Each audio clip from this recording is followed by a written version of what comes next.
क्या मजा आया है। यस मजा आया है कि बताया है कि भाई हम वीक टीम बिल्कुल पास नहीं लगने देते भाई। एज अ प्रोफेशनल हम यही बात करते हैं। कोई भी दुनिया की टीम जब उस लेवल पे चली जाती है और रैंकिंग में जब पहली नंबर पे, एशिया में उसका कोई मुकाबला नहीं है। मैं लाखों दफा बोलूंगा, कोई मुकाबला नहीं है। आज इन्होंने किया है आके बैटिंग में जो 60 रन इन्होंने 4.3 गेंदों के ऊपर किए, इन्होंने एक तरह का दूसरी टीमों के बॉलिंग अटैक्स के ऊपर थोड़ा सा फियर क्रिएट करने की कोशिश की है। और ये फियर जो क्रिएट किया उससे अब जो बैटिंग लाइनअप्स हैं उसके ऊपर प्रेशर आएगा कि अगर ये 4 ओवरों में 60 कर सकते हैं इन कंडीशंस में, तो 20 ओवर में कितना करेंगे। स्ट्राइक रेट की बात करते हैं, इनके स्ट्राइक रेट देखते हैं इंटरनेशनल के तो आंखें खुली रह जाती जी। दंग आज तो छोड़ दें। अभिषेक शर्मा खुद 193 के स्ट्राइक रेट से खेलता है और सूर्य कुमार यादव 165। की करना है भाई, टाइम साढ़ा टाइम क्यों जाया किया भाई। नहीं खेलते तो अच्छी बात थी। तिलक वर्मा को देखें 49 की एवरेज है सर, 155 का स्ट्राइक रेट है। संजू सैमसन को देखें 30 प्लस एवरेज है, फिर स्ट्राइक रेट भी आपको ऊपर मिलेगा। तो फ़र्क बहुत ज़्यादा है सिकू भाई, क्योंकि आपको हमारे पाकिस्तान की टीम में स्ट्राइक रेट तो मिल जाएगा। सॉरी मैं थोड़ा सा लंबा हो गया ये, बट एवरेजेस हमारे प्लेयर्स की बहुत कम है। 90s में, अर्ली 20s में एवरेजेस है। देखिए इसको इनके जो स्ट्राइक रेट पे वो वाकई शर्मा का जो है 193 मैंने यहाँ लिख कर रखा हुआ है। जो एक मेच्योर टीम होती है उसको किस तरह से जीतना चाहिए अनमेच्योर के अगेंस्ट, वैसे ही आज जो है इंडिया ने रिप्ले किया कि उसने यूएई को उसी तरीके से हराया और 9 विकेटों से उसने कामयाबी हासिल की और सिर्फ 27 गेंदों पे जो है वो 60-61 रन का टारगेट उसने बनाया। तो जब कुलदीप को पकड़े, वरुण चक्रवर्ती को पकड़े या बुमराह को पकड़े, फिर बैटिंग लाइनअप में गिल से जान छुड़वाएं, अभिषेक शर्मा, संजू, ये लंबी बैटिंग, मैच विनर सारे। अब मुझे लगता है कि कुछ स्पेशल टीमों को करना पड़ेगा इस टीम के खिलाफ। बिल्कुल। इंडियन बॉलर्स आज यूएई को बता चुके हैं कि भाई यहाँ हो तुम लोग। यूएई जरा आसमानों में घूम रही थी कि हम अच्छी टीम है, इंडियन बॉलर्स के सामने ये हालात हुआ। पर फिर रडार पे लेना चाह रहे हैं अभिषेक शर्मा। पूरी ताकत पिछले वाले पैर पे लगाइए। क्या था ये क्या था, ये हुआ क्या है। मैच खत्म भी हो गया, मतलब 27 गेंदों का मैच। क्या मजा आया है। यस मजा आया है कि बताया है कि भाई हम वीक टीम बिल्कुल पास नहीं लगने देते भाई। एज अ प्रोफेशनल हम यही बात करते हैं। कोई भी दुनिया की टीम जब उस लेवल पे चली जाती है और रैंकिंग में जब पहली नंबर पे, एशिया में उसका कोई मुकाबला नहीं है। मैं लाखों दफा बोलूंगा, कोई मुकाबला नहीं है। इंडिया से एशिया की टीम का किसी का कोई मुकाबला नहीं है। दुनिया की रैंकिंग की नंबर 1 की टीम है वो, ठीक है। तो भाई सिस्टम, मेरिट, प्लेयर्स, तसलसल, ठीक है। जो आ गया उसको लंबा टाइम दिया, चाहे सिलेक्टर्स आए, चाहे चेयरमैन आया, चाहे कोई भी आया, चाहे कैप्टन आया, चाहे कोई भी, बैक करो बैक करो बैक करो। आपके पास ये 2 साल दिए हैं, आपको 3 साल दिए हैं, आपको 4 साल दिए हैं। जो अरसा दिया है आपने, इस दौरान आप लोगों ने टीम खड़ी कर दी, बना दिया, सब कुछ हो गए, जीतने लग गए, तो भाई मेरे आप कंटिन्यू चलेंगे, अदरवाइज आप नहीं चलेंगे। बताया है कि सिस्टम, अगर यही टीम, इस टीम ने 57 पे आउट किया, 4 ओवर 5 ओवर में मैच पूरा करके साइड पे हो गए, पसीना तक नहीं निकला उनका, ना प्रॉपर कप्तान का दिमाग यूज हुआ, ना कप्तान के ऊपर टेंशन आई, ना प्लेयरों पे टेंशन आई। बॉलर इस तरह गेंद कर रहे थे जैसे भाईजान खाली विकेटों को बॉल मारनी है, ठीक है, ये टांगों पे बॉल मारनी है, बल्ले पे बल्ला है ही नहीं उनके पास। कहने का मकसद ये है कि उन्होंने ये शो किया है कि भाई बड़ी टीम ही होती है, ठीक है ना। तो जिसके बारे में हम बार बार अपनी टीम के बारे में भी कहते हैं कि भाई ये वो इंडिया की टीम, एक जमाना था कि जब हमारी टीम ग्राउंड में उतरती थी तो उनकी टांगें कांपती थी, ठीक है। अब क्या सिस्टम है, अब वो टीम जब ग्राउंड में आती है हमें प्रॉब्लम्स होती हैं, पूरी दुनिया को प्रॉब्लम्स होती हैं, मसला होता है, ठीक है ना, ठीक है। जब आपका एक सिस्टम चलेगा, आपका एक बोर्ड रहेगा, आप मेरिट हर चीज चलेगी, तो फिर आपकी ये चीजें। अच्छा, उसके बाद इसके अंदर एक चीज बहुत काम की है, ठीक है। जब आपका एक कप्तान वर्ल्ड कप जितवा के जाता है ना, उसके बाद जब दूसरों के हाथ में आई ना क्रिकेट, उन्होंने तो सिर्फ देखा अपने आप को। 80 आउट कर लिए, 80 यॉर्कर मार के डंडे उड़ा दिए, विकेटा साड़ियां बन जन, दूसरे को आने मत दो, ठीक है। बैट्समैनों का भी यही हाल था, सब कुछ। हमारे लोगों ने इस तरह क्रिकेट चलाई जो कि डैमेज हुई। इंडिया वाले क्या करते रहे, ठीक है, कपिल देव हटा, दूसरा आए, सौरव गंगोली ने टीम बनाई, वो हटे, धोनी के हाथ में आ गई, वो हटे, कोहली के हाथ में आ गई, वो हटे, शर्मा, ठीक है, शर्मा आ गए, सचिन तेंदुलकर के हाथ में टीम थी, परफॉर्मेंस खत्म, सचिन तेंदुलकर बोला भाई मैं नहीं, वापस, ठीक है, मैं एज अ बैट्समैन खेलूंगा। तो भाई ये सब चीजें जो है टीम बनाती हैं जी, वहां पे सब टीम के लिए सोचते रहे। हम क्या करते रहे, हमें सब कुछ मिल गया, हमें जो के आज भी क्रिकेट छोड़ने के बाद और चीजों में ये सब कुछ हो रहा है।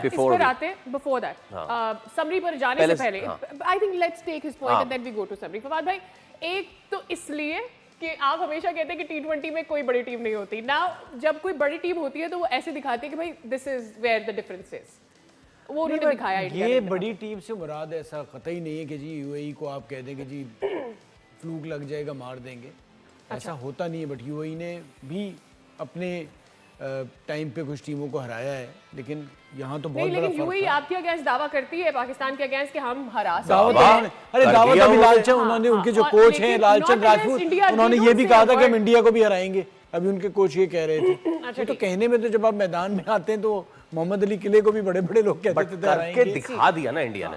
देखिए अभी जो तनवीर बात कर रहे थे ना, रणजी ट्रॉफी, दिलीप ट्रॉफी मेरे बचपन से लेके अभी तक हो रही है, वैसे ही हो रही है जैसे होती थी, ठीक है। स्ट्राइक रेट की बात करते हैं, इनके स्ट्राइक रेट देखते हैं इंटरनेशनल के तो आंखें खुली रह जाती जी, दंग।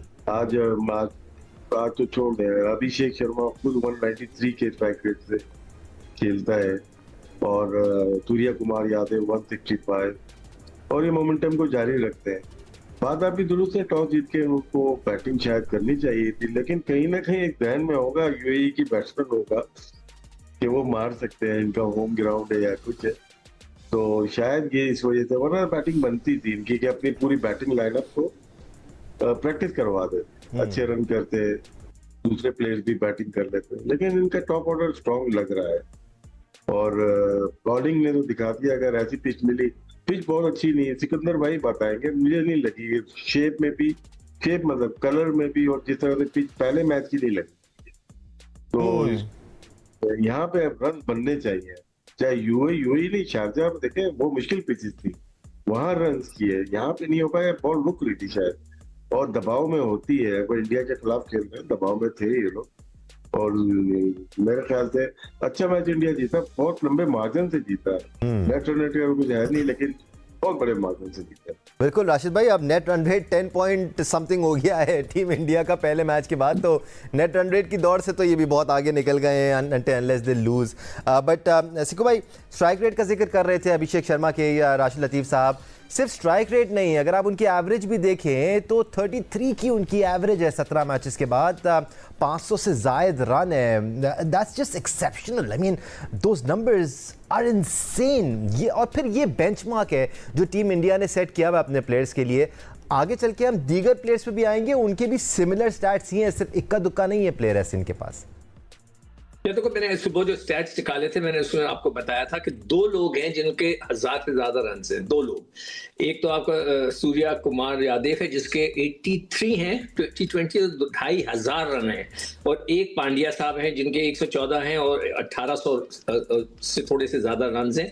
उसके अलावा सारों का जो स्टैट्स है वो हमारे पाकिस्तानी प्लेयरों से मिलता है, यानी कि 500 run, 600 run, 700 run, 500 run, 600 run, इससे ज्यादा किसी के नहीं है, किसी के कुछ स्ट्राइकिंग सिक्कू भाई थोड़ी सी ज्यादती हो जाएगी। अगर आप तिलक वर्मा को देखें 49 की एवरेज है सर, 155 का स्ट्राइक रेट है। संजू सैमसन को देखें 30 प्लस एवरेज है, फिर स्ट्राइक रेट भी आपको ऊपर मिलेगा, तो फर्क बहुत ज़्यादा है सिक्कू भाई, क्योंकि आपको हमारे पाकिस्तान की टीम में स्ट्राइक रेट तो मिल जाएगा, सॉरी मैं थोड़ा सा लंबा हो गया ये, बट एवरेजेस हमारे प्लेयर्स की बहुत कम है, 90s में, अर्ली 20s में एवरेजेस है। देखिए, इसको इनके जो स्ट्राइक रेट पे वो वाकई शर्मा का जो है 193 मैंने यहाँ लिख कर रखा हुआ है, उनका है, बाकी सबके नॉर्मल है, कोई एक्स्ट्रा ऑर्डिनरी नहीं है। जो एक्स्ट्रा ऑर्डिनरी है वो उसका है 193, और उसने सिर्फ 17 मैचों में 535 रन भी किए हुए। मगर ये तो इनका बैटिंग का हो गया। जो विकेट की जो बात कर रहा है राशिद, मैंने नोट किया है कि विकेट ऐसा नहीं है कि जो बल्ले के ऊपर गेंद आ जाए और वो जो कह रहा था एंडी क्लार्क के जी ये बहुत अच्छी विकेट बनाएंगे, बैटिंग रन, वो ऐसी नजर नहीं आ रही। आप अगर आप देखें तो इधर स्पिनर्स ने तकरीबन 7 ओवर किए और फास्ट बॉलर ने 6, तकरीबन आधे गेंद पे मतलब स्पिन पे इतना ब्रेक नहीं हुआ है जैसे कि शारजाह में होता है, मगर उसमें गेंद में इतना आसानी नहीं थी मारने में। जब मैं मैच के बाद बाहर निकला तो कुछ इंडियन फैंस उतर रहे थे, मैं भी निकल रहा था, तो उन्होंने मुझसे बात शुरू कर दी, हाथ मिलाया। तो मैंने कहा यार आप लोगों ने बैटिंग क्यों पहले की? तो एक ने बोला यार मैं भी यही सोच रहा हूँ, मगर दूसरे ने कहा इसलिए की बैटिंग पहले नहीं की ताकि रन रेट बहुत बन जाए। मैंने कहा अच्छा। मैं गाड़ी में बैठ के देखा तो वाकई 10 का था। फिर मैंने सोचा कि ये इस लिहाज से बेवकूफ़ी है, आपको अपनी टीम को प्रैक्टिस करना चाहिए था कि आपके राउंड में 2 टीमें, अगर वो कल मिले मुझे दोबारा अगले मैच में तो उनको मैं कहूंगा कि राउंड में 2 टीमें तगड़ी, वो दोनों ने आना है, हर हाल में आना है। तो उसमें उनका मुकाबला इसमें कोई 4 टीमें तो है ही नहीं जिनसे मुकाबला करके अपने रन रेट बढ़ाना है, और एक वीक टीम है उसको आपने ठीक ठाक उसकी पिटाई करनी है। तो मेरे ख्याल से उनको बैटिंग पहले करनी चाहिए थी। वहां पे जितने 90% लोग थे वो मुझसे ये कह रहे थे जी बैटिंग करनी चाहिए थी, मैं भी ये कह रहा था बैटिंग करनी चाहिए, और उनको सारे लड़कों को मौका मिल जाता, बॉलर्स को भी थोड़ा चांस मिल जाता। तो एवरेज जो है, जिस तरह के अफगानिस्तान का स्ट्राइक रेट रन रेट जो है 104 है, उनका 10 पे पहुंच गया है। तो हर एक को वो हरा देंगे, पाकिस्तान इंशाल्लाह हरा देगा, दोनों पहुंच जाएंगे। तो प्रैक्टिस का चांस उन्होंने मेरे ख्याल से मिस किया है। बट अहमद, हम भारत के टॉप 5 बैटर्स को देख लें, सभी के स्ट्राइक रेट्स एक्सेप्शनल हैं, सभी की एवरेजेस एक्सेप्शनल हैं, मतलब बियॉन्ड एक्सेप्शनल। अगर आप ख़ास तौर पर पाकिस्तान से कंपेयर करते हैं तो ज़मीन आसमान का फ़र्क है सर स्टैट्स में। ऐसे में इंडिया रवायती तौर पर टॉस जीतकर पहले बैटिंग नहीं किया आज उन्होंने पहले बॉलिंग की। They came in with a plan and they executed it wonderfully. देखिए, एक तो बड़ी डोमिनेटिव परफॉर्मेंस थी इंडिया की तरफ से, और बेशक क्लियर डिफरेंस उन्होंने आज दिखाया है, बताया है। और बहुत बड़ी बात होती है, बहुत बड़ी क्वालिटी होती है कि अगर आपके मैचेस भी ज्यादा होते जा रहे हैं और आपकी एवरेज और स्ट्राइक रेट दोनों हायर साइड पे हैं, वो बहुत क्वालिटी वाले प्लेयर्स होते हैं। यही है वो प्लेयर्स जो लंबा चलते हैं, ये क्वालिटी वाले प्लेयर्स हैं। सो ये तो इसमें कोई दो शक नहीं है कि उनकी जो बैटिंग लाइनअप है वो दुनिया जो एक मैच्योर टीम होती है उसको किस तरह से जीतना चाहिए अनमैच्योर के अगेंस्ट, वैसे ही आज जो है इंडिया ने रिप्ले किया कि उसने यूएई को उसी तरीके से हराया और 9 विकेटों से उसने कामयाबी हासिल की और सिर्फ 27 गेंदों पे जो है वो 60-61 रन का टारगेट उसने बनाया। तो एक तरीके से इंडिया ने मैसेज भी दिया दीगर टीमों को भी कि देखें इसे फॉर्मेट कहते हैं और इस तरह खेलना चाहिए और मैरिट होना चाहिए मैच्योर और अनमैच्योर टीम के दरमियान। पाकिस्तान की तरह नहीं उलझ जाए कि हर नई टीम के आगे वो रेस करने लगे और दिफाई पॉलिसी पे चले जाए। तो मेरिट के हिसाब से खेला जाए तो यही नतीजे सामने आते हैं। सही, आपको क्या लगता है, आप खुद ओपनिंग बैट्समैन, अपने वक्त के ब्लास्टर बैट्समैन थे आप, कि बड़ा अच्छा आगाज किया अलीशान शरफू ने और मोहम्मद वसीम ने 25 रन का ओपनिंग स्टैंड भी फराहम किया, लेकिन जैसे अलीशान आउट होते हैं उसके बाद विकेटों की लाइन लग जाती है और इन दोनों ओपनर्स के अलावा कोई भी बैटर जो है वो डबल फिगर में भी दाखिल नहीं हो सकता, जबकि नई गेंद से जो गेंद को खेलना भारतीय बॉलर्स को, बुमराह को खेलना ज्यादा मुश्किल है, लेकिन वहां पर उन्होंने चार्ज किया। देखिए, बहुत इंपॉर्टेंट है, यही खूबसूरती है हमारे प्रोग्राम की, हमारे चैनल की, जीटीवी की। हक और सच की बात, एक्सपीरियंस टीम थी, दुबई की ओल्ड क्लास टीम है और इंडिया की वर्ल्ड क्लास बॉलिंग है। उन्होंने अपना भरपूर एक्सपीरियंस का फायदा किया और यही चीज क्रिकेट पे वाज़ेह तौर पर ग्राउंड में नजर आई। आउटस्टैंडिंग बॉलिंग की है उनके बॉलरों ने और अनएक्सपीरियंस क्रिकेट खेली है दुबई, जो यकीनी तौर पर 4 आउटस्टैंडिंग टीमें हैं, पाकिस्तान, इंडिया, अफगानिस्तान, श्रीलंका, और 4 ऐसी टीमें हैं। और इस तरह के मैचेस आपको आगे जाते भी नजर आएंगे। कल पाकिस्तान भी इसी तरह की क्रिकेट खेलेगी जो कल इंडिया ने आज खेली है। तो यही तवक्को रखेंगे, जो आउटस्टैंडिंग क्रिकेट टीम होती है, जो आउटस्टैंडिंग टीमें होती है, ग्राउंड में इस तरह की कारकर्दगी दिखाती है जिस तरह इंडिया ने दिखाई, इस तरह की तवक्को थी। और इस तरह का उसमें कोई रॉकेट साइंस नहीं, अगर पहले बैटिंग इंडिया कर लेती तो मैं समझता हूँ as a cricketer, as a coach, top बनी इंडिया इस पे 300 रन बनाने की एबिलिटी रख सकती है। जिस तरह की पिच थी और बॉल और बैट के दरमियान जो उनके खिलाड़ी खेल लेती एबिलिटी, तो उनको टेस्ट के कप्तान करे गिल जो यकीनी तौर पर 700 रन बना चुके हैं टेस्ट क्रिकेट में। 2020 में जिस तरह की ओपन करते हैं, और मुझे लगता है अगर ये पहले बैटिंग कर ले तो हो सकता है इस डबल सेंचुरी बना लेते हैं शॉर्ट फॉर 20 क्रिकेट में। ठीक है, अच्छा असगर, यही यूएई की टीम अभी ट्राई नेशन में पाकिस्तान के खिलाफ 2 मैच खेली, एक मैच पाकिस्तान 35 रन से जीता, दूसरा मैच पाकिस्तान 32 रन से जीता, लेकिन कहीं ना कहीं मुकाबला जरूर यूएई की टीम ने किया। लेकिन आज तो हमें, जिस तरह मैंने इंट्रो में कहा कि मैच कम और मिस मैच ज्यादा नजर आया। अब बिल्कुल सही कह रहे हैं अली, वाकई मिस मैच था और मैंने कहा कि पाकिस्तान किसी भी नई टीम के अगेंस्ट उस अंदाज से नहीं खेलता कि वो एक मैच्योर टीम है, उसका एक ट्रैक रिकॉर्ड है, वो कई सालों से जो है T20 खेलता हुआ आ रहा है, वो T20 वर्ल्ड कप का फाते भी है, कहीं से नहीं लगता किसी भी टीम के अगेंस्ट वो खेले। अगर वो टॉस हार जाता है तो इब्तिदा में उसके बॉलर्स वो काम नहीं कर पाते, और अगर वो टॉस जीत जाता है तो इब्तिदा में उसके ओपनिंग बैट्समैन या उसके टॉप ऑर्डर जो है वो दिफाई अंदाज में चले जाते हैं और टीम जो है वो मुश्किल में आ जाती है। और हम वर्ल्ड कप T20 अमेरिका से लेकर अब तक ये देखते आ रहे हैं और इस प्रैक्टिस को हम इन्होंने जारी रखी हुई है। और बिल्कुल साजिद भाई ने सही कहा कि इंडिया ने जिस तरीके से मैच को फिनिश किया है वो एक मैसेज है, और बिल्कुल मैसेज है ये पाकिस्तान के लिए भी है कि भाई अगर ओमान से आपका मैच है तो ऐसा नहीं हो कि आप फिर वही रिप्ले शुरू कर दें, आपको अपने अंदाज से खेलना है, एशियन टाइगर होने का सबूत